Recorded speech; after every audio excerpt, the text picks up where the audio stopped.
я не такая, вот у всех получается, у меня не получается. Вот слушайте, я сейчас скажу важную вещь. Получается, у всех кто-то сделал 100 раз, и у них не получилось. А потом раз, и получилось.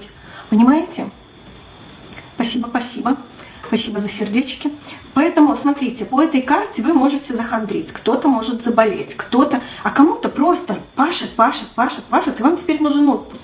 И когда мы долго в отпуск не ходим, наша жизнь, организм что делает? Он начинает болеть, чтобы вы отдохнули. Поэтому выбирайте. Либо вы будете по-хорошему отдыхать, в отпуск ходить, либо по-плохому не будете отдыхать. Это не я говорю, это карта говорит. Поэтому кто трудоголики, это убегание. Поэтому делайте себе отпуск. Делайте себе отдушину такую, потому что вы зарабатываете деньги для того, чтобы получать удовольствие, для того, чтобы жить достойную жизнь. И поэтому, если вы не тратите деньги на себя, на свои удовольствия, деньги скажут, а он не радуется нам, он все время горюет, и деньги начнут уходить. Знаете, как начинаются там клиенты стали уходить, или там доход стал меньше, или что-то такое, и вроде бы видимых причин нету для этого, а это случается. Так вот, смотрите, контролируйте, если что, пересмотрите.